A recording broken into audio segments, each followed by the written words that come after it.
تقریباً 2500 سال قبل مسیح وادی سندھ ایک عظیم تہذیب و تمدن کا گہوارہ تھی۔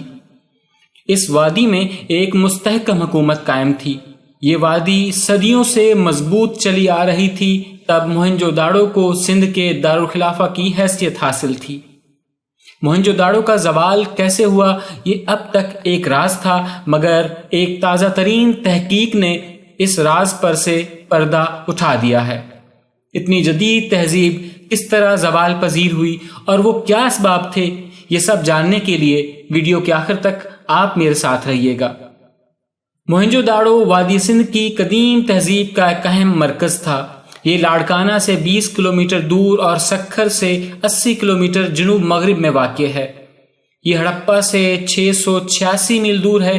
یہ شہر 2600 قبل مسیح موجود تھا اور 1700 قبل مسیح میں یہ عظیم تہذیب اپنے اختتام کو پہنچی۔ اسے قدیم مصر اور بین النہرین تہذیبوں کا ہم اثر سمجھا جاتا ہے۔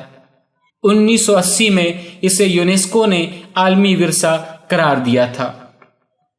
امریکہ میں واقع ووڈز ہولز اوشیانوگرافک انسٹیٹیوشن کے ایک نئے تجزیے کے مطابق عمدہ شہر، گودام، نکاسی کے بہترین نظام اور بہترین شہری سہولیات ہونے کے باوجود 4000 سال پرانی یہ تہذیب آب و ہوا میں تبدیلی یعنی کلائمیٹ چینج کی وجہ سے روبہ زوال ہو کر فنا ہو گئی تھی۔ 1800 قبل مسیح میں قدیم تہذیب کے باشندوں نے اس شہر کو خیر آباد کہنا شروع کیا اور ہمالیہ کے دامن میں جا کر چھوٹے چھوٹے گاؤں میں رہنا شروع کر دیا۔ ووڈ ہولز انسٹیٹیوٹ کے مطابق موسمیاتی تبدیلیوں سے یہ خطہ ناقابل رہائش ہونے لگا تھا۔ 2500 قبل مسیح میں ہڑپا تہذیب کا موسم بدلنا شروع ہوا اور موسم گرما کا مونسون نظام دھیرے دھیرے کمزور پڑا۔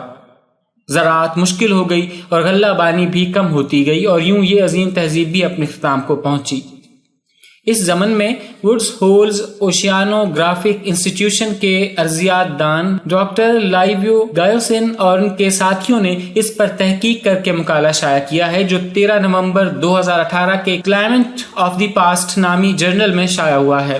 ماہرین کہتے ہیں کہ مونسون کے بگاڑ نے پوری وادی میں کھیتی باڑی کو ناممکن بنا دیا تھا، لیکن اس دوران بحیرہ روم کے طوفان ہمالیائی سلسلے سے ٹکراتے تھے اور پاکستانی علاقوں میں تھوڑی بہت بارش کی وجہ بنتے تھے، لیکن مونسون نہ ہونے کی وجہ سے دریاؤں کا بہاؤ شدید متاثر ہوا۔ اسی لیے وادی سندھ کے لوگوں نے دیگر علاقوں میں سکونت اختیار کی اور یوں دھیرے دھیرے پوری بستی ہی خالی ہو گئی۔ اگرچہ اس کے آثار آج کی مٹی میں نہیں ملتے، لیکن ماہرین نے پاکستانی ساحلوں اور سمندر کے کئی مقامات پر سے مٹی کے نمونے جمع کیے اور ان کا مطالعہ کیا۔ انہوں نے ان نمونوں میں یک خلوی یعنی سنگل سیل پلانکٹن کا جائزہ لیا، جنہیں فورمینیفیرا یا مختصراً فارمز کہا جاتا ہے۔ اس سے معلوم ہوا کہ کون سا پلانکٹن سرد موسم اور کون سا موسم گرما میں پروان چڑھا۔ اس طرح انہوں نے خطے کے قدیم جنیاتی مادے کا بغور مطالعہ کیا۔ اس دوران دریا اور سمندر کے کنارے کے علاقے میں موجود قدیم مٹی اور خود اس میں موجود قدیم پلانکٹن سے ہزاروں سال قدیم موسم کا ایک نقشہ مرتب کیا، جس سے معلوم ہوا کہ کس طرح گرمیوں کا مونسون کمزور اور سردیوں کا مونسون توانا ہوا اور اس سے زراعت ناممکن ہو گئی۔